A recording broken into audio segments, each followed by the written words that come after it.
നമ്മളിൽ പലരും സ്നാനപ്പെട്ട് യേശുവിനോടല്ല ചേർന്നിരിക്കുന്നത്. ഈ ക്രിസ്തീയ കോളത്തിൽ പലരും സ്നാനപ്പെട്ട് യേശുവിനോടാണ് ചേരേണ്ടത്.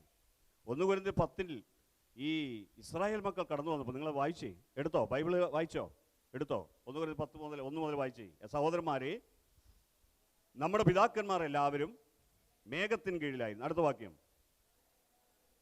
എല്ലാവരും സമുദ്രത്തോടെ കടന്ന് എല്ലാവരും മേഘത്തിലും സമുദ്രത്തിലും സ്നാനമേറ്റ് യേശുവിനോട് ചേർന്നു. അങ്ങനെയാണ് എഴുതിയേ. ആരെയോട് ചേർന്നു? മോശയോട് ചേർന്നു.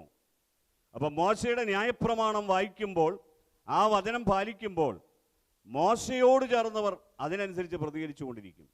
പക്ഷേ യേശുവിനോട് ചേർന്നവരുടെ ജീവിതം എൻറ്റയർലി ഡിഫറൻ്റാണ്, വ്യത്യസ്തമാണ്.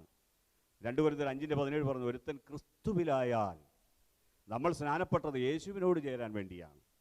ആരെങ്കിലും തെറ്റിദ്ധരിച്ച് ഏതെങ്കിലും ഒരു കോൺഗ്രിഗേഷനിലേക്ക് ചേരാൻ വേണ്ടി സ്നാനപ്പെട്ടെങ്കിൽ തിരുത്തണം. നമ്മൾ സ്നാനപ്പെട്ട് ചേർന്നിരിക്കുന്നത് യേശുവിനോടാണ്. മോശയോട് ചേർന്നവർക്ക് മോശയുടെ അനുഗ്രഹം. മോശ മരിച്ചുപോയി, ഇനി മോശയ്ക്ക് അനുഗ്രഹിക്കാൻ കഴിയില്ല. എന്നാൽ യേശുവിനോട് ചേരുന്നവനെ യേശു അനുഗ്രഹിക്കും. കാരണം യേശു മരണത്തെ ജയിച്ച് ഉയർത്തെഴുന്നേറ്റവനാണ്. എത്ര പേർക്ക് മനസ്സിലാകുന്നുണ്ട്? യേശുവിനോട് ചേരണം, യേശുവിനോട് ചേരണം. ഇതുപോലത്തെ സമാനമായ പദപ്രയോഗങ്ങളിൽ പലതിനോടും ചേർന്നത് നമുക്ക് വചനത്തിൽ വായിക്കാൻ കഴിയും. ഞാൻ അതിലേക്ക് വരുന്നില്ല, നമുക്ക് പതുക്കെ ഈ ദിവസങ്ങളിൽ വായിക്കാം, ധ്യാനിക്കാം. എൻ്റെ കൂടെ ഉണ്ടല്ലോ കർത്താവിൻ്റെ സാന്നിധ്യം, ഞാൻ അറിയുന്നുണ്ട്. എൻ്റെ കൂടെ ഉണ്ട് കർത്താവ്, എൻ്റെ അടുത്ത് യേശു നിൽപ്പുണ്ട്. നമ്മുടെ നടുവിൽ കർത്താവിൻ്റെ സാന്നിധ്യം വെളിപ്പെട്ട് നിൽക്കുന്നുണ്ട്. ഇതൊരു പോഷനെ പോലെ വിളിച്ചു പറയുന്നതല്ല. അവൻ നമ്മുടെ കൂടെയുണ്ട്. അവൻ നമ്മുടെ നടുവിൽ വാഗ്ദത്തങ്ങൾ വിശ്വസ്തനാണ്. നമ്മുടെ ശരീരത്തിൽ അവൻ വന്നിരിക്കുന്നു. വീണ്ടും ജനിച്ചവരുടെ ശരീരത്തിൽ യേശു വസിക്കുന്നുണ്ട്. അമേരിക്കൻ പ്രസിഡന്റ് ഇന്ത്യയിൽ വരികയാണെങ്കിൽ, അമേരിക്കൻ പ്രസിഡന്റ് വരുന്നതിന് ഒരാഴ്ചയോ 2 ആഴ്ചയോ മുമ്പ് തന്നെ ഇവിടെ ക്രമീകരണങ്ങൾ ആരംഭിക്കാൻ തുടങ്ങും. അവിടുത്തെ ഇൻ്റലിജൻസ് ഏജൻസി ഇവിടെ വരും.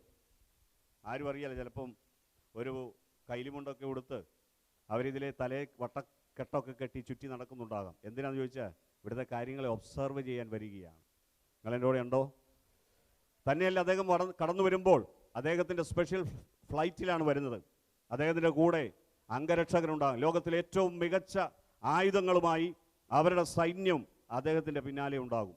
അതിൻ്റെ അർത്ഥം, ഒരു അമേരിക്കൻ പ്രസിഡന്റ് എന്ന് പറയുന്ന ഒരു സാധാരണ മനുഷ്യൻ ഇവിടെ വന്നിറങ്ങിയാൽ അവന് പിന്നിൽ ഒരു സൈന്യം തന്നെ നിൽക്കുന്ന ഒരു ആത്മവിശ്വാസത്തിലാണ് ആ മനുഷ്യൻ ഇവിടെ വരുന്നതെങ്കിൽ, എന്നെയും നിങ്ങളെ സൃഷ്ടിച്ച ഈ പ്രപഞ്ചത്തെ, ഇവിടുത്തെ സകല ചരാചരങ്ങളെ സൃഷ്ടിച്ച് നിയന്ത്രിക്കുന്നവനായ തമ്പുരാൻ നമ്മളെ ഒരു സ്ഥലത്ത് അയച്ചാൽ നമ്മുടെ കൂടെ അവൻ്റെ സൈന്യം മുഴുവൻ ഉണ്ടാകാതിരിക്കുമോ? മനസ്സിലാകുന്നവർക്ക് ദൈവത്തെ സ്തുതിക്കട്ടെ. നിങ്ങൾക്ക് വിശ്വസിക്കാൻ കഴിയുമെങ്കിൽ നിങ്ങൾ മാത്രമല്ല, നിങ്ങളുടെ കൂടെ ഹെവൻ, സ്വർഗം നിന്റെ കൂടെയുണ്ട്. നീ ദൈവത്തോടാണോ ചേർന്ന് നടക്കുന്നത്? യേശു നിന്റെ ഉള്ളിലുണ്ടോ? യേശുവിൻ്റെ ആത്മാവ് നിന്റെ ഉള്ളിൽ വസിക്കുന്നുണ്ടോ? നീ എവിടെ പോയി ഇറങ്ങിച്ചെന്നാലും ദൈവം അവിടെ വാതിലുകൾ അത്ഭുതകരമായി തുറക്കാൻ തുടങ്ങും. നിനക്കൊന്നിനെയും ഭയപ്പെടേണ്ടതില്ല. കാരണം ഒരു മുഴുവൻ സൈന്യം നിന്റെ പിന്നാലെയുണ്ട്. ഒരു മുഴുവൻ രാജ്യം നിന്റെ പിന്നാലെയുണ്ട്. നിങ്ങൾക്ക് മനസ്സിലാകുന്നില്ല? നിങ്ങളുടെ പ്രതികരണത്തിൽ നിന്ന് എനിക്ക് മനസ്സിലായി ഇതൊന്നും വലിയ വിഷയമൊന്നുമല്ല. ഇതൊരു വിഷയമായതുകൊണ്ടാണ് ഞങ്ങളെപ്പോലെയുള്ള മനുഷ്യർ ഇന്നും നിലനിൽക്കുന്നത്. മനസ്സിലാകുന്നെങ്കിൽ ദൈവത്തെ സ്തുതിച്ചേ. ഞങ്ങളുടെ പിന്നിൽ അമേരിക്കൻ മണിയല്ല, ഞങ്ങളുടെ പിന്നിൽ ഒരു സ്വർഗത്തിൻ്റെ സൈന്യം കാതോർത്ത് നിൽക്കുകയാണ്. നീ പറയുന്ന ഓരോ വാക്കുകളെ ഏറ്റെടുക്കാൻ സ്വർഗത്തിലെ തമ്പുരാൻ തൻ്റെ സൈന്യത്തോട് കൽപ്പിച്ചിട്ടുണ്ട്. മനസ്സിലാകുന്നവർക്ക് ദൈവത്തെ സ്തുതിക്കട്ടെ. ദൈവദൂതന്മാരുടെ ഏഞ്ചലിക് മിനിസ്ട്രി എങ്ങനെ വെളിപ്പെടുന്നതെന്നറിയാവോ? ദാനിയേൽ ദിവസം 10-ാം അധ്യായം നിങ്ങൾ വായിച്ചാൽ മനസ്സിലാകും. നിന്റെ വാക്ക് ഹേതുവായി ഞാൻ അവിടെ നിന്ന് വന്നിരിക്കുന്നെന്നാണ് പറഞ്ഞത് ഗബ്രിയേൽ എന്ന് പറഞ്ഞാൽ, നീ ഇവിടെ ഭൂമിയിൽ വിശ്വാസത്തോടെ ഒരു വാക്കുച്ചരിക്കുമ്പോൾ ദൈവം തന്നെ ദൂതനോട് കൽപ്പിക്കും, എൻ്റെ ഭക്തൻ പ്രാർത്ഥിക്കുന്ന വിഷയങ്ങൾ നിറവേറ്റിക്കൊടുക്കണം. നിങ്ങളൊരു സാധാരണ മനുഷ്യനായ ഒരു ഓഫീസിൽ പോയാൽ അവർ സൈൻ ചെയ്യില്ല. പക്ഷെ നീ കർത്താവിൻ്റെ ഒരു ദൂതുവാഹിയായി നീ ചെന്നാൽ, ദൈവത്തിൻ്റെ ദൂതൻ നിൻ്റെ കൂടെ ഉണ്ടെങ്കിൽ അവിടെ ഓട്ടോമാറ്റിക്കായിട്ട് ദൈവം അത്ഭുതകരമായ കാര്യങ്ങളെ തുറക്കാൻ തുടങ്ങും. ഉറക്കെ പറഞ്ഞ് ഹല്ലേലൂയ. അപ്പം നമ്മുടെ വിഷയത്തിലേക്ക് വരാം. നിങ്ങൾ എൻ്റെ കൂടെ ഉണ്ടെങ്കിൽ ഒരു ഹല്ലേലൂയ നന്നായിട്ട് പറഞ്ഞേ. യേശുവേ എന്നൊന്ന് വിളിച്ചേ, നല്ലതുപോലെ വിളിച്ചേ. യേശുവേ, യേശുവേ അങ്ങേ ഞങ്ങൾ ആരാധിക്കുന്നെന്ന് പറഞ്ഞേ. യേശുവേ നിന്നെ ഞങ്ങൾ സ്നേഹിക്കുന്നെന്ന് പറഞ്ഞേ. ഹല്ലേലൂയ. ശ്രീ യേശുനാമം അതിശയനാമം, ഏഴയെനിക്കിമ്പനാമം. ശ്രീ യേശുനാമം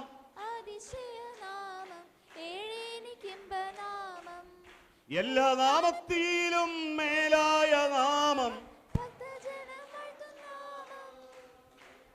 എല്ലാ നാമത്തിലും ഭക്തജനം വാഴ്ത്തും നാമം. എല്ലാ മുഴങ്കാലും മടങ്ങിടും തിരുമുൻപിൽ. എല്ലാ മുഴങ്കാലും മടങ്ങിടും തിരുമുൻപിൽ. വല്ലഭത്വമുള്ള നാമം Shri യേശുനാമം, അതിശയനാമം. For they drank from the spiritual rock that followed them, and the rock was Christ. അവരെ അനുധാവനം ചെയ്ത പാറയിൽ നിന്നല്ലോ അവർ കുടിച്ചത്. ആ പാറ ക്രിസ്തുവായിരുന്നു. പിളർന്നതാം പാറയെ നിന്നിൽ ഞാൻ മറയട്ടെ.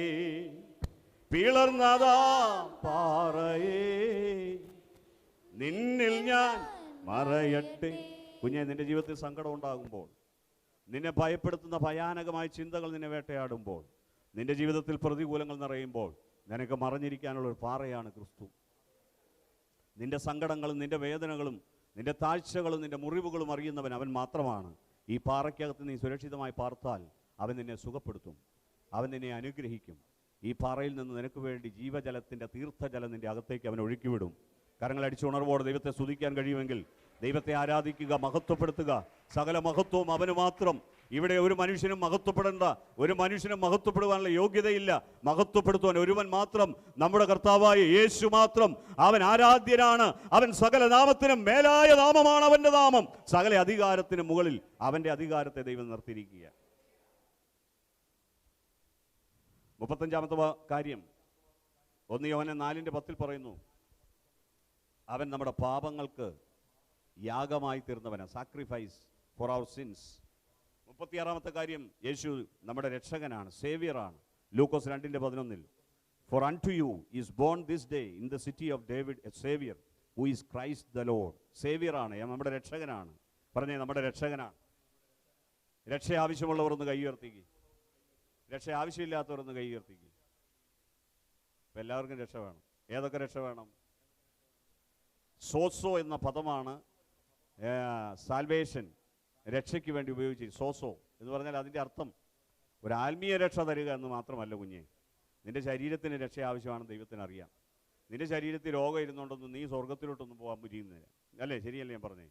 ശരീരം മുഴുവൻ വ്രണവുമായിരിക്കുന്ന ഒരു മനുഷ്യൻ വേദനയോടെ അവസാന നിമിഷങ്ങൾ ദൈവത്തെ സ്തുതിച്ചുകൊണ്ടാണോ കടന്നു പോകുന്നത്? അവൻ ഈ ലോകത്തിൽ ആരെയെല്ലാം കുറ്റം പറയുമെന്നറിയാവോ? നിങ്ങളുടെ ജീവിതത്തിൽ ഒരു പ്രശ്നം ഇല്ലാത്തതുകൊണ്ടല്ലേ നിങ്ങളിപ്പോൾ ഇവിടെ വന്നിരുന്ന് കൈകൊട്ടുന്നേ? ഒരു വേദനയോടെ കടന്നു പോകുമ്പോൾ. പ്രിയപ്പെട്ടവരെ, നമ്മൾ ഇയ്യോബിൻ്റെ ഒരു കാര്യം ഞാൻ നിങ്ങളോട് പറയാൻ ആഗ്രഹിക്കുക. ഇയ്യോബ് 1:21 ഇയ്യോബ് ദൈവത്തിന് മഹത്വം കൊടുത്തു എന്ന് നമ്മൾ കാണുന്നു, അല്ലേ? ഇയ്യോബ് എന്താ പ്രാർത്ഥിച്ചേ? ദൈവം തന്നു, ദൈവം എടുത്തു. ഞാനൊരു കാര്യം പറയട്ടെ, ഇതുവരെ നമ്മൾ ചിന്തിച്ച ഒരു പാറ്റേണിൽ നിന്ന് ഇച്ചിരി വ്യത്യസ്തമായിട്ട് ഞാൻ പറയാം. ദൈവം തരുന്നത് ദൈവം എടുക്കാൻ വേണ്ടിയല്ല. നിങ്ങൾക്ക് മനസ്സിലായില്ല? ദൈവം ഒരു കാര്യം തന്നാൽ ദൈവം അതിനെ എടുത്തു എന്ന് പറയരുത്. നീ നശിപ്പിച്ചതാണ്. Price the Lord.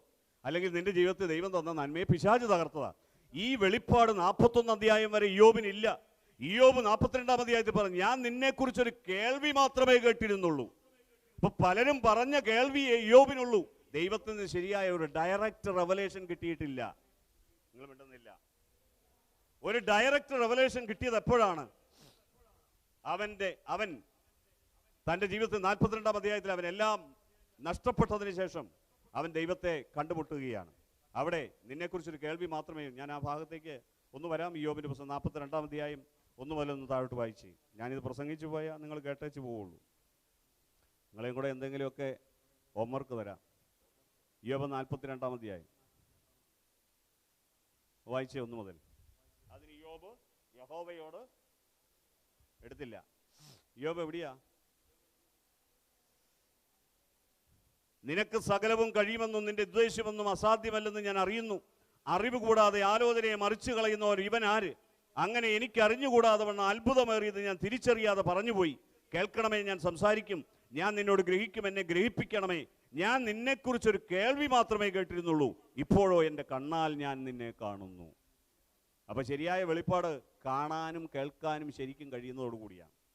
കേട്ടാൽ മാത്രം പോരാ, ശരിയായ കേൾവി നമുക്കുണ്ടാകണം. ശരിയായ കേൾവി എവിടെ നിന്നാണ് ഉണ്ടാകേണ്ടത്? സത്യം അറിയാവുന്നവനിലൂടെ ഇത് കേൾക്കണം. മനസ്സിലാകുന്നെങ്കിൽ ദൈവത്തെ സ്തുതിച്ചേ.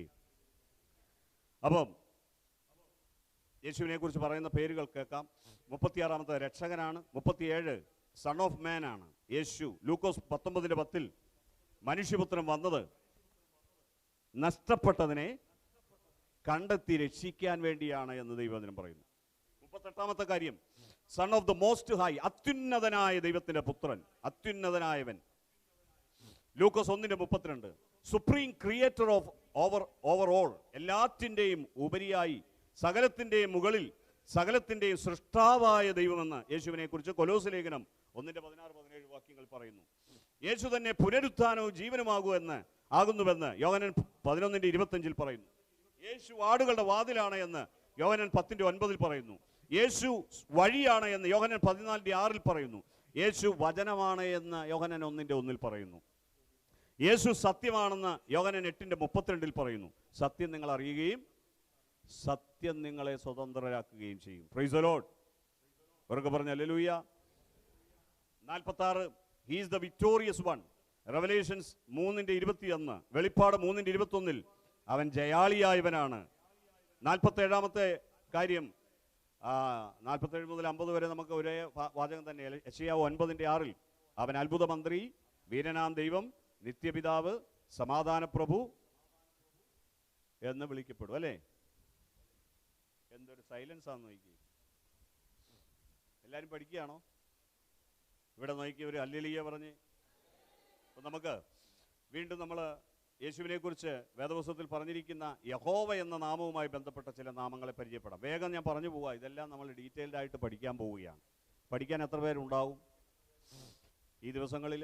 എനിക്ക് തോന്നുന്നത് സൂം മീറ്റിങ്ങിൽ, അതായത് ഗൂഗിൾ മീറ്റിൽ, അതിൻ്റെ അകത്തൊരു 10-40 പേരോളം ശരാശരി വന്ന് പങ്കുചേരുന്നുണ്ട്. അത്രയും പേര് പ്രഭാതത്തിൽ 6 മണി മുതൽ 7 മണി വരെ ജോയിൻ ചെയ്യുന്നുണ്ട്. അങ്ങനെ ഒരു സംഭവം അറിഞ്ഞവർ ഒന്ന് കൈയുയർത്തി ദൈവത്തിന് സ്തോത്രം ചെയ്തേ. ഓക്കെ, അത് പങ്കെടുക്കുന്നവരുടെ ഗുണം അവരോട് ചോദിക്കണം. അവരുടെ ജീവിതത്തിൽ അത്ഭുതകരമായ മാറ്റങ്ങൾ ദൈവം തരാൻ തുടങ്ങുകയാണ്. നമ്മളിത് പഠിക്കണം, പഠിക്കാതിരിക്കരുത്. പഠിക്കാതിരിക്കുമ്പോൾ നമ്മൾ ഈ കാര്യത്തിൽ, ഇതാണ് എഫേസ്യ ലേഖനം 1-ാം അധ്യായത്തിൽ പൗലോസ് പ്രാർത്ഥിക്കുന്ന ഏറ്റവും പ്രധാനപ്പെട്ട പ്രാർത്ഥന. നമ്മൾ മുമ്പേ കേട്ടത്, അവനെക്കുറിച്ചുള്ള പരിജ്ഞാനത്തിൽ വളരണമെന്നാണ് ദൈവം ആഗ്രഹിക്കുന്നത്. ആരെക്കുറിച്ചുള്ള പരിജ്ഞാനത്തിൽ? യേശുവിനെക്കുറിച്ചുള്ള പരിജ്ഞാനത്തിൽ നമ്മൾ വളരണമെന്ന് ദൈവം ആഗ്രഹിക്കുന്നു. അപ്പോൾ ഇനി യേശുവിനെ സംബന്ധിച്ച് വചനത്തിൽ പറഞ്ഞിരിക്കുന്ന ചില ഭാഗങ്ങൾ മാത്രം ഞാൻ വേഗം പറയാം. L Shaddai, Lord God almighty, സർവശക്തനായ ദൈവം. എൽ ഷദായ് എന്ന് വിളിച്ചിരിക്കുന്നത് യേശുവിനെ കുറിച്ചാണ്. L Elyon, the most high God, അത്യുന്നതനായ ദൈവം. അത് മറ്റാരുമല്ല, യേശു ക്രിസ്തു തന്നെയാണ്. അഡോണായി, ലോർഡ്, മാസ്റ്റർ. ബൈബിളിൽ ഉടനീളം ഉപയോഗിച്ചിരിക്കുന്ന ഒരു പദമാണിത്. ഇതാരെക്കുറിച്ചാണ്? യേശുവിനെ കുറിച്ചാണ് പറഞ്ഞിരിക്കുന്നത്. യഹോവ നിസി, ദ ലോർഡ് മൈ ബാനർ. യഹോവ എൻ്റെ ജയക്കൊടിയാണ്. അത് മറ്റാരുമല്ല, യേശുവാണ്. പ്രിയപ്പെട്ടത്, യഹോവ റാ, the Lord is my shepherd. യേശു തന്നെ പറഞ്ഞില്ലേ യോഹന്നാൻ 10:10 ഞാൻ നല്ല ഇടയനാണ്. യേശുവാണ് നല്ല ഇടയൻ. ഉറക്കെ പറഞ്ഞു ഹല്ലേലൂയ. യഹോവ റാഫ, ദ ലോർഡ് ദാറ്റ് ഹീൽസ്, സുഖപ്പെടുത്തുന്ന കർത്താവ്. മറ്റാരുമല്ല, അത് കർത്താവാണ്. യഹോവ ഷമ്മ, ദ ലോർഡ് ഈസ് ദേർ, ഇമ്മാനുവേൽ. നീ എവിടെയുണ്ടോ അവിടെ നിന്റെ കർത്താവ് നിന്റെ കൂടെയുണ്ട്. നിങ്ങൾക്ക് സന്തോഷമില്ല? ഇല്ലാത്തത് കൊണ്ടാണോ പറയാത്തതെന്ന് എനിക്കറിയത്തില്ല. ഉണ്ടെങ്കിൽ ഒരു ഹല്ലേലൂയ പറഞ്ഞേ. നിങ്ങൾ എവിടെ പോയാലും നിങ്ങളുടെ കർത്താവ് നിങ്ങളുടെ കൂടെ ഉണ്ടോ? അതോ നിങ്ങളെന്നാരെ ഞാൻ പർവ്വതങ്ങളിലേക്ക് മലകളെ കണ്ണുകൾ ഉയർത്തുന്നു, എൻ്റെ സഹായം എവിടെ നിന്ന് വരും എന്ന് പറഞ്ഞ് മലയുടെ മുകളിലേക്കാണോ തല ഉയർത്തുന്നത്? നിന്റെ ദൈവം മലയുടെ മുകളിലല്ല ഇരിക്കുന്നത്. മലയുടെ മുകളിലിരിക്കുന്ന ദൈവത്തെ കൂടെ ഉച്ചാടനം ചെയ്യുന്ന ഒരു ദൈവമാണ് നമ്മുടെ ദൈവം. അവൻ്റെ പേര് യേശുവെന്നാണ്. മനസ്സിലാകുന്നവർക്ക് ദൈവത്തെ സ്തുതിച്ചേ ഹല്ലേലൂയ പറഞ്ഞേ. ആ യേശു, നീ എവിടെ പോകുന്നോ, ദ ലോർഡ് ഈസ് ദേർ. അതിനാണ് ദൈവദിനത്തിൽ, പഴയ നിയമത്തിൽ യഹോവ ഷമ്മ, യഹോവ സിദ്ക്കനു, ദ ലോർഡ് അവർ റൈറ്റ്യസ്നെസ്, നമ്മുടെ നീതിയാണവൻ. യഹോവ മെക്കഡോഷിം, the Lord who sanctifies U. ഞാൻ ഇന്നലെ അതിനെക്കുറിച്ച് പറഞ്ഞു, നമ്മളെ ശുദ്ധീകരിക്കുന്നവനാണ് ദൈവം. ഞാൻ ഇന്നലെ പറഞ്ഞില്ലേ, ഒരു സ്വർണം, ഒരു തട്ടാൻ അതിൻ്റെ അശുദ്ധി മാറിയെന്ന് അറിയുന്നത് എങ്ങനെയാ? ഒന്ന്, അവൻ അടിച്ചു പരത്തുന്ന സ്വർണ്ണത്തകിടിൽ തൻ്റെ മുഖം കാണാൻ തുടങ്ങുമ്പോഴാണ്. ഒന്നുകൂടെ പറയാം, ഒരു സ്വർണത്തിൻ്റെ തട്ടാൻ അടിച്ചു പരത്തുന്ന സ്വർണ്ണത്തകിടിൽ മാലിന്യമില്ലെന്ന് തട്ടാന് മനസ്സിലാകുന്നത് ഈ അടിച്ചു പരത്തിയ തകിടിൻ്റെ അകത്ത് അവൻ്റെ വികൃതമായ ചിത്രമല്ല, ദൈവത്തിൻ്റെ മുഖം കാണാൻ തുടങ്ങുന്നു. നിന്നെ പണിയുന്ന കുശവൻ, നീ അല്ലെങ്കിൽ ഈ തട്ടാൻ നിന്നെ പണിയുമ്പോൾ നിന്റെ അകത്ത് കീടമില്ലെന്നറിയുന്നത് നിന്നിൽ മറ്റൊരു പ്രത്യേകതയുമില്ല. നീ ജീവിക്കുന്നില്ല, നീയല്ല, നിന്നിൽ ക്രിസ്തു അത്രേ ജീവിക്കുന്നു. രണ്ടാമത്തെ പ്രത്യേകത, ഈ ലോകം ഇങ്ങനെ തിളച്ചു മറിയുമ്പോൾ ഇതിൻ്റെ അകത്ത് മാലിന്യം എന്തെങ്കിലും ഉണ്ടെങ്കിൽ ഇതിൻ്റെ മുകളിലേക്ക് ഉയർന്നു വരാൻ തുടങ്ങും. നമ്മുടെ ജീവിതത്തിലെ സ്വഭാവ സവിശേഷതകൾ പലതും എപ്പോഴെങ്കിലും പുറത്തു വന്നുകൊണ്ടിരിക്കുന്നെങ്കിൽ ഇപ്പോഴും കീടം നീങ്ങിയിട്ടില്ല എന്നാണ് അതിൻ്റെ അർത്ഥം. മനസ്സിലാകുന്നെങ്കിൽ ദൈവത്തെ സ്തുതിച്ചേ. നമ്മുടെ അശുദ്ധി മാറാത്തതിൻ്റെ കാരണം നമ്മൾ വീണ്ടും ജനിച്ചിട്ടില്ല. വീണ്ടും ജനിച്ചവനിൽ അശുദ്ധിയില്ല. ഒരുത്തൻ ക്രിസ്തുവിലായാൽ അവൻ പുതിയ സൃഷ്ടിയാകുന്നു, പഴയത് കടന്നുപോയി, സകലവും കുറച്ചല്ല സകലവും. നീ പഴയ മനുഷ്യൻ മരിച്ചുപോയി, ഇപ്പോൾ ജീവിക്കുന്നത് അഭിഷിക്തനായൊരു മനുഷ്യനാണ്, അധികാരമുള്ളവനാണ്, യേശുവിൻ്റെ സാന്നിധ്യം അനുഭവിക്കുന്നവനാണ്. യഹോവ നിസി, യഹോവ എൻ്റെ ജയക്കൊടി എന്ന് വിളിച്ചു പറയാൻ കഴിയുന്ന എന്നെ ശക്തനാക്കുന്നവൻ മുഖാന്തരം ഞാൻ സകലത്തിനും മതിയാകുന്നു എന്ന് അഭിമാനബോധത്തോടെ പറയാൻ കഴിയുന്ന ചങ്കൂറ്റമുള്ള ഒരു മനുഷ്യനെ ക്രിസ്തുവിൽ നിന്നെ വീണ്ടും ജനിപ്പിക്കുകയാണ്. ഇവിടെ ഇരിക്കുന്ന നമ്മുടെ ജീവിതത്തിൽ ആരെല്ലാം നമ്മളെ സഹായിച്ചാലും തീർത്താൽ തീരാത്ത പ്രശ്നങ്ങൾ നമ്മുടെ ജീവിതത്തിൽ ഉണ്ടാകും. ശരിയല്ലേ ഞാൻ പറഞ്ഞേ? അവിടെയൊക്കെ നമുക്ക് താങ്ങും തണലുമായി ഒരാൾ മാത്രമേ ഉണ്ടാവുള്ളൂ, കർത്താവായ യേശു. പ്രൈസ് ദി ലോർഡ്, ഹല്ലേലൂയ. ശക്തിയോടെ ഹല്ലേലൂയ പറഞ്ഞേ, കരമയത്തി ഹല്ലേലൂയ പറഞ്ഞേ. ജീവിതത്തിൽ നമുക്കൊരു പ്രശ്നം വന്നാൽ നമ്മുടെ കൂടെ നിൽക്കാമെന്നും നടക്കാമെന്നും പറഞ്ഞവരെ ഒന്നും നമ്മൾ കാണില്ല. അന്നും നമ്മുടെ കൂടെ വിശ്വസ്തനായി നിൽക്കാൻ ഒരാളുണ്ടാകും, യേശു. നിങ്ങൾക്ക് മറന്നു പോകരുത്, ആ പേര് മറന്നു പോകരുത്. ജീവിതത്തിൽ അനുഭവിച്ചവർക്ക് ആവേശം കൂടുന്നുണ്ട്. കാരണം എനിക്കറിയാം, ജീവിതത്തിൽ എല്ലാവരും ഒറ്റപ്പെടുത്തിയപ്പോഴും അവൻ നിന്നെ കുറ്റപ്പെടുത്തിയില്ല, അവൻ നിന്നെ തള്ളിക്കളഞ്ഞില്ല, അവൻ നിന്നെ ഉപേക്ഷിച്ചില്ല, അവൻ നിന്നെ ചവിട്ടി താഴ്ത്തിയില്ല. അവൻ നിന്നെ അവൻ്റെ ശക്തമായ കരത്തിൻ്റെ കീഴിൽ തൻ്റെ പൂണിയിൽ സൂക്ഷിച്ചിരിക്കുന്ന അമ്പ് പോലെ, ഈ ആയുധങ്ങൾ സൂക്ഷിക്കുന്ന ഒരു സാധനത്തെ വിളിക്കുന്ന പേരാ പൂണി.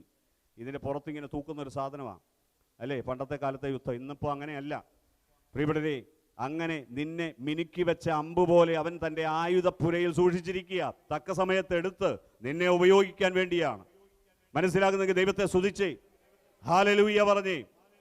യഹോവ സിദ്ക്കനു, യഹോവ മക്കദോഷിം, യൽ ഒലാം എന്ന ഒരു വാക്കുകൂടെ പഴയ നിയമത്തിലുണ്ട്. ദ എവർലാസ്റ്റിംഗ് ഗോഡ്, എലോഹിം ഗോഡ്, ഖന്ന, ജലസ് ഗോഡ്.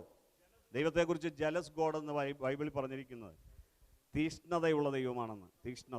തീഷ്ണതയ്ക്ക് ജലസ് എന്ന് പറയുമ്പോൾ പെട്ടെന്ന് നമുക്ക് തെറ്റിദ്ധാരണയുണ്ട്, ദൈവം അസൂയാലുവാണ്. എന്നാൽ അസൂയാലു എന്നല്ല, തീഷ്ണതയുള്ള ദൈവം അല്ലേ. അപ്പോൾ ആ ദൈവത്തെ വിളിക്കുന്ന പേര് ഖന്ന, ജലസ്, യഹോവ ജിറേ, യഹോവ ഇരേ, ദ ലോർഡ് വിൽ പ്രൊവൈഡ്. ആരാ ഈ പേര് വിളിച്ചേ?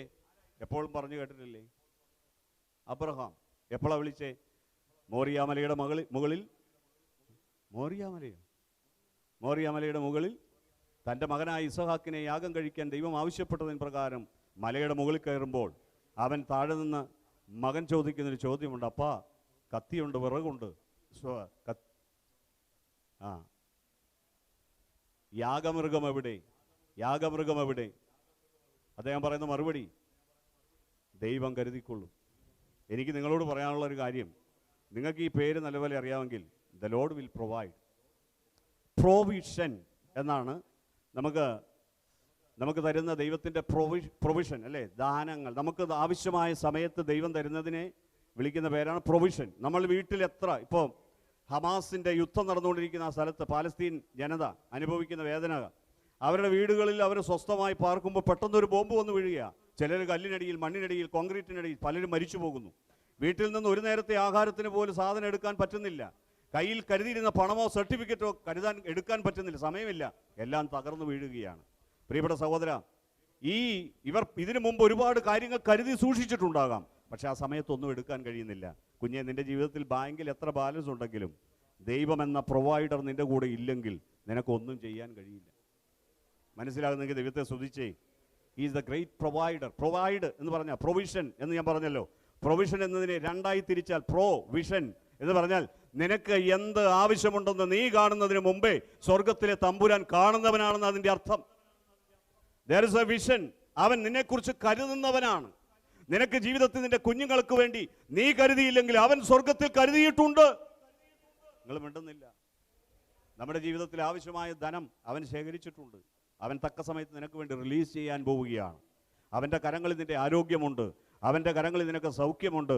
അവൻ യഹോവ നമ്മൾ സൗഖ്യമാക്കുന്ന യഹോവയാണ് എന്ന് നമ്മൾ കണ്ടല്ലോ. സൗഖ്യമാക്കുന്ന യഹോവ എന്ന് പറഞ്ഞാൽ അതിൻ്റെ അർത്ഥം, മറ്റൊരർത്ഥം, അതിൻ്റെ യഥാർത്ഥ മീനിങ് അതല്ല.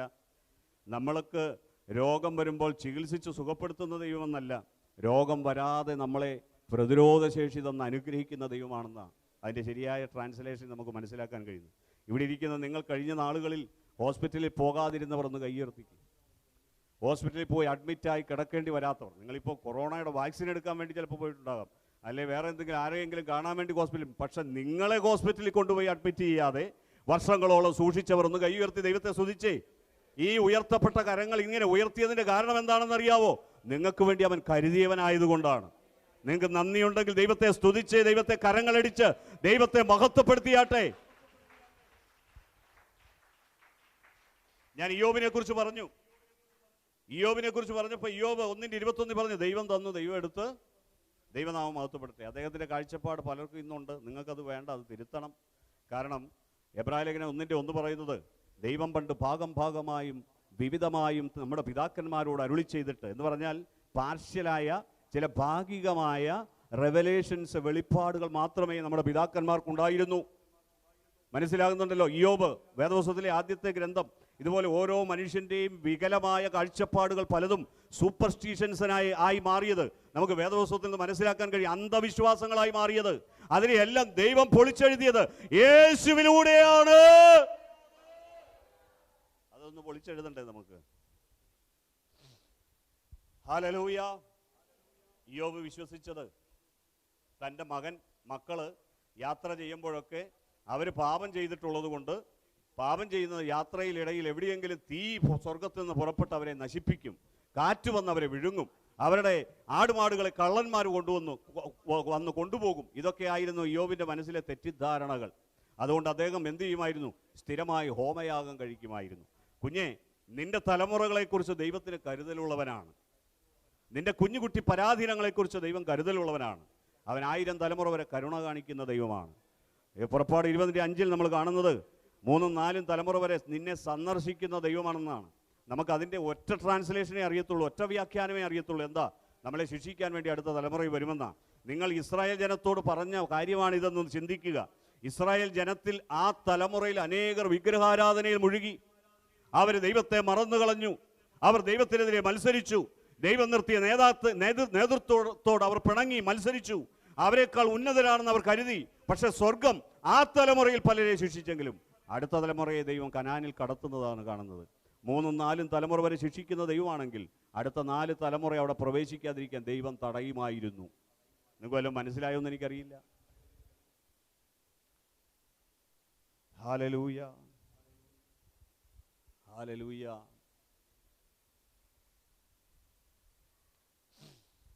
യഹോവ ഇരേ, the Lord will provide. യഹോവ shalom, the Lord is peace. അവൻ നമ്മുടെ സമാധാനമാണ്. യഹോവ ശബത്ത്, the Lord of hosts. ശബത്ത് എന്ന ശാബത്ത് എന്ന വാക്കല്ല, SABAOTH അങ്ങനെ ഒരു പദം ബൈബിളിൽ കാണാൻ കഴിയും. the Lord of hosts, സൈന്യങ്ങളുടെ കർത്താവ്. വാതിലുകളെ, നിങ്ങളുടെ തലകളെ ഉയർത്തുവിൻ, പണ്ടേയുള്ള കതകുകളെ ഉയർന്നിരിപ്പിൻ. യെരുശലേമിൻ്റെ കിഴക്കേ വാതിൽ ഇന്നും പാദസ്പർശനമേക്കാതെ സ്വർഗം സൂക്ഷിച്ചു വെച്ചിരിക്കുക. മഹാരാജാവ് വരുന്നുണ്ട്, വരുമ്പോൾ അത് തുറക്കപ്പെടും. നിങ്ങൾ മിണ്ടുന്നില്ല. യെരുശലേമിൻ്റെ പല ഭാഗങ്ങളും പൊളിച്ചു കളയപ്പെട്ടെങ്കിലും യെരുശലേം എന്ന നഗരത്തിലുണ്ടായിരുന്ന ദേവാലയം കല്ലിന്മേൽ കല്ല് ശേഷിക്കാതെ യേശുവിൻ്റെ പ്രവചനം പോലെ നിവർത്തീകരിക്കപ്പെട്ടെങ്കിലും, പ്രിയപ്പെട്ട സഹോദര സഹോദരി, യേശുവിന് വേണ്ടി അതിൻ്റെ കിഴക്കേ വാതിൽ ഇന്നും സൂക്ഷിച്ചു വെച്ചിരിക്കുകയാണ്. മനസ്സിലാകുന്നെങ്കിൽ ദൈവത്തെ സ്തുതിച്ചേ പ്രിയപ്പെട്ടവരെ. കാരണം നമ്മുടെ മഹത്വത്തിൻ്റെ രാജാവ്, സൈന്യങ്ങളുടെ കർത്താവ് എഴുന്നള്ളുവാൻ സമയമായി. ഇസ്രായേലിൻ്റെ ചരിത്രം വഴിതിരിയാൻ പോകുന്നത് എങ്ങനെയാണ്? പ്രവചനം കിടക്കുന്നത്, ഇസ്രായേൽ എത്ര പ്രബലന്മാരാണെങ്കിലും അവർ ശത്രുക്കളുടെ മുമ്പാകെ പരാജയപ്പെടും. ഇപ്പോഴാണോ എന്ന് എനിക്കറിയില്ല. അവർ പരാജയപ്പെടുമ്പോൾ തങ്ങൾ കുത്തിയവെങ്കിലേക്ക് അവർ നോക്കും. ഇസ്രായേലിൽ ഇന്ന് പുണ്യസ്ഥലങ്ങൾ സന്ദർശിക്കാൻ വേണ്ടി ക്രിസ്ത്യാനികളും മറ്റു മതസ്ഥരും ചെല്ലുമ്പോൾ അവർ കരുതുന്നത്, അയ്യോ ഞങ്ങൾ കൊന്നുകളഞ്ഞൊരു മനുഷ്യൻ്റെ പേരിലാണല്ലോ ഇവര് പോഷത്വമാണല്ലോ ചെയ്യുന്നതെന്നാണ്.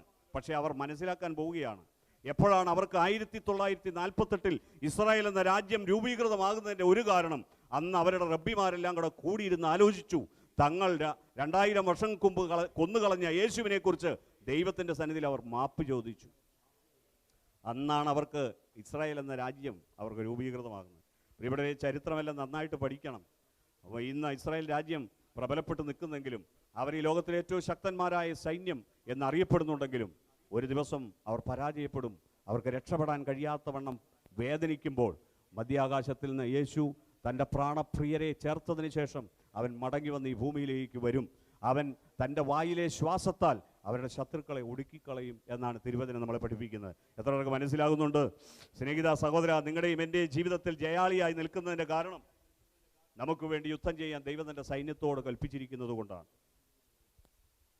Hallelujah, hallelujah, hallelujah. ഒന്ന് ശബ്ദമുയർത്തി ഹല്ലേലൂയ പറഞ്ഞേ. യേശുവേ എന്നൊന്ന് വിളിച്ചേ. ഒരിക്കൽ കൂടെ വിളിച്ചേ. ഒരു 10 പ്രാവശ്യം പറഞ്ഞ് യേശുവേ എന്ന്. 2.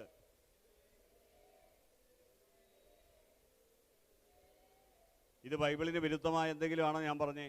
എബ്രായലേഖനം 13:15 പറയുന്നത് അവൻ്റെ നാമത്തെ ഏറ്റുപറയുന്ന അധരഫലങ്ങളാകുന്ന സ്തോത്രയാഗം ഇടവിടാതെ അർപ്പിക്കാം. Price the Lord. നമുക്ക് ഉറപ്പുള്ള ഭാഷയാണ് യേശുവിൻ്റെ നാമം. ഉറപ്പില്ലാത്തതാണ് അന്യഭാഷ. അന്യഭാഷ എന്ന് പറയുന്നതിൽ പ്രാർത്ഥിക്കുന്നവൻ ദൈവത്തോട് പ്രാർത്ഥിക്കുന്നു. അന്യഭാഷ ദൈവം തന്നാൽ സ്വീകരിക്കണം. പക്ഷെ അറിയത്തില്ലാത്ത ഭാഷയിൽ ദൈവത്തെ സ്തുതിക്കുന്നതിനേക്കാൾ നല്ലത് അറിയുന്നൊരു ഭാഷയുണ്ട്, യേശുവിൻ്റെ നാമം. എത്ര പേർക്ക് പിടികിട്ടി? കരമൈത്തി ഹല്ലേലൂയ പറഞ്ഞേ. അന്യഭാഷ കിട്ടാത്തവർ ദൈവത്തോട് പ്രാർത്ഥിക്കണം. അന്യഭാഷയെ പ്രാർത്ഥിക്കുന്നവൻ ദൈവത്തോടാണ് പ്രാർത്ഥിക്കുന്നത്. അന്യഭാഷ ദൈവത്തിൻ്റെ ദാനമാണ്. അന്യഭാഷ എന്ന് പറയുന്നത് മിസ്റ്ററീസ് സംസാരിക്കുക, ദൈവമായിട്ട് സംസാരിക്കുന്നത് മിസ്റ്ററീസാണ്. അന്യഭാഷയെ സംസാരിക്കാൻ കൃപ കിട്ടിയവരെ ഓർത്ത് ഞാൻ ദൈവത്തെ സ്തുതിക്കുന്നു. നിങ്ങളും പ്രാർത്ഥിക്കണം. പരിശുദ്ധാത്മാവ് തന്നാലേ നമുക്ക് മേടിക്കാൻ കഴിയുകയുള്ളൂ പ്രിയപ്പെട്ടവരെ. എന്നാൽ കിട്ടാത്തവർ എന്ത് ചെയ്യണം? യേശുവിൻ്റെ നാമം എപ്പോഴും പറഞ്ഞുകൊണ്ടിരിക്കണം. ഇടവിടാതെ അവൻ്റെ നാമത്തെ ഏറ്റു പറഞ്ഞുകൊണ്ടിരിക്കുക. യേശുവിൻ്റെ നാമത്തിൽ അത്ഭുതമുണ്ട്, യേശുവിൻ്റെ നാമത്തിൽ അടയാളമുണ്ട്, യേശുവിൻ്റെ നാമത്തിൽ നീ മഹത്വപ്പെടുത്തുക. യേശു സമ്പൂർണ്ണനായ ദൈവമാണ്. അവൻ സത്യദൈവവും നിത്യജീവനുമാണ്. 1 യോഹന്നാൻ 5:20. അവൻ സർവശക്തിയുള്ള കർത്താവാണ്. വെളിപ്പാട് ദിവസം 1:6. യെശയ്യാവ് 9:6. അവൻ സമ്പൂർണ്ണനായ ദൈവമാണ്, അവൻ വീരനാം ദൈവമാണ് എന്ന് വചനം പറയുന്നു. Price the Lord, hallelujah.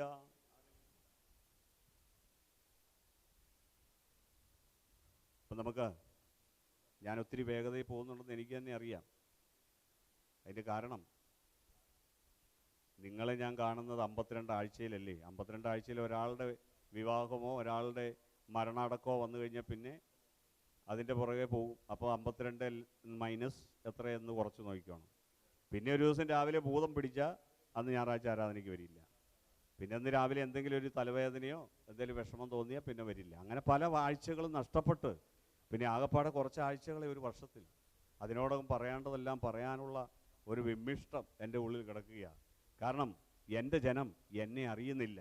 എൻ്റെ ജനം പരിജ്ഞാനമില്ലായികയാൽ നശിച്ചു പോകുന്നെന്ന് ദൈവവചനം പറയുന്നു. നമ്മൾ നശിച്ചു പോകുന്നതിൻ്റെ കാരണം ഡിഗ്രി ഇല്ലാത്തത് കൊണ്ടല്ല. ഡിഗ്രി എല്ലാം ഉണക്കി സൂക്ഷിക്കുന്നുണ്ട് ഇല്ലേ പലയിടത്തും, യാതൊരു പ്രയോജനമില്ലാതെ. ബാങ്കിലൊക്കെ ഇഷ്ടം പോലെ പൈസ ഇല്ലേ, പക്ഷേ ഒരു നന്മയുണ്ടോ? ജീവിതത്തിൽ സന്തോഷമുണ്ടോ? ഒരു നേരത്തെ ആഹാരം കഴിക്കുമ്പോൾ ഒരു രുചിയുണ്ടോ? ജീവിതത്തിൽ എന്താ ഇല്ലാത്തതിൻ്റെ കാര്യം? കഴിക്കാൻ പറ്റുന്നുണ്ടോ? ആയ കാലത്തെല്ലാം സമ്പാദിക്കാൻ വേണ്ടി ഓടി നടന്നിട്ട് പ്രമേഹവും കൊളസ്ട്രോളും എല്ലാം പിടിച്ചു കഴിയുമ്പോൾ ഇത് മിന്നെക്കൊണ്ട് വെക്കും, കണ്ടിട്ട് രുചി ഇറക്കാനേ പറ്റുന്നുള്ളൂ. പ്രിയപ്പെട്ടവരെ, അതിനേക്കാൾ എത്രയോ ഭേദമാണ് ഒന്നുമില്ലാത്ത പാവപ്പെട്ടവൻ. റേഷനരി ആണെങ്കിലും അവൻ ദൈവത്തിന് സ്തോത്രം ചെയ്തുകൊണ്ട് കഴിക്കുമ്പോൾ ഭയങ്കര രുചിയാണ്. മിണ്ടുന്നില്ല. ശക്തിയോടെ ഹല്ലേലൂയ പറഞ്ഞേ. നീ കഴിക്കുന്ന ബിരിയാണിയേക്കാൾ ടേസ്റ്റ് അവൻ കഴിക്കുന്ന ഇതും കാന്താരിമുളകും പൊട്ടിച്ച് കഴിക്കുമ്പോൾ. കാരണം അവൻ ദൈവത്തിന് സ്തോത്രം പറഞ്ഞുകൊണ്ടാണ് കഴിക്കുന്നത്. അവന് ദഹനക്കേടുണ്ടാകുന്നില്ല. കാരണം അവൻ്റെ ഡൈജസ്റ്റീവ് സിസ്റ്റത്തെ കൺട്രോൾ ചെയ്യുന്ന തമ്പുരാനാണ്. നിങ്ങൾ മിണ്ടുന്നില്ല. ശക്തിയോടെ ഹല്ലേലൂയ പറഞ്ഞേ. കരമയത്തി ഹല്ലേലൂയ പറഞ്ഞേ. ജീവിതത്തിൽ യഥാർത്ഥ സന്തോഷം അനുഭവിക്കുന്ന ഒരു കൂട്ടർ ഈ ഭൂമിയിൽ ജീവിക്കുന്നുണ്ട്. ക്രിസ്ത്യാനികളാണ്. വെറും നാമമാത്ര ക്രിസ്ത്യാനികളല്ല, അവരുടെ ഉള്ളിൽ യേശു ജീവിക്കുന്നു. നിന്റെ സന്തോഷത്തെ കെടുത്താൻ ആർക്കും കഴിയില്ല കുഞ്ഞെ, കാരണം നിന്റെ ഉള്ളിലേക്ക് യേശു വന്നിരിക്കുകയാണ്. എബ്രായലേഖനത്തിലേക്ക് വരാം. 1-ാം അധ്യായത്തിൻ്റെ 1 മുതൽ. ദൈവം പണ്ട് ഭാഗമായിട്ടും വിവിധമായിട്ടും പ്രവാചകന്മാർ മുഖാന്തരം പിതാക്കന്മാരോട് അരുളി ചെയ്തിട്ട് ഈ അന്ത്യകാലത്ത് പുത്രൻ മുഖാന്തരം നമ്മോട് അരുളി ചെയ്തിരിക്കുന്നു. എൻ്റെ ചോദ്യം, പ്രവാചകന്മാർ പറഞ്ഞതെല്ലാം പെർഫെക്റ്റ് റെവലേഷൻസ് ആയിരുന്നോ? സമ്പൂർണമായ വെളിപ്പാടായിരുന്നോ?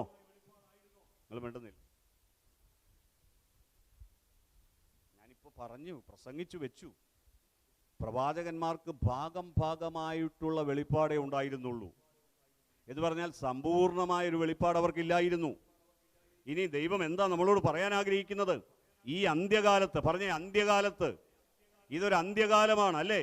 ഇതൊരു അന്ത്യകാലമാണ്. കാലം അതിൻ്റെ ഫിനിഷിംഗ് പോയിന്റിലേക്ക് തൊട്ടുകൊണ്ടിരിക്കുക, യാത്ര ചെയ്തുകൊണ്ടിരിക്കുക. ഇപ്പോൾ പഴയ പ്രവാചകന്മാരെ വിട്ടിട്ട് നിങ്ങൾ യേശുവിലേക്ക് തിരിയാൻ സമയമായിരിക്കുന്നു. യേശുവിലൂടെ നൽകിയ വ്യാഖ്യാനങ്ങളെ പഠിക്കാൻ സമയമായിരിക്കുന്നു. അതാ പറഞ്ഞതിൻ്റെ അർത്ഥം. പ്രവാചകന്മാരെ അവഗണിക്കാൻ വേണ്ടിയല്ല. യേശു പറഞ്ഞു, ഈ ന്യായപ്രമാണത്തിലെ വള്ളിയും പുള്ളിയും നീങ്ങിപ്പോവുകയില്ല, അവർ നിവൃത്തിയാകുവോളം ആകാശവും ഭൂമിയും ഒഴിഞ്ഞു പോകുകയില്ല എന്ന് പറഞ്ഞേ.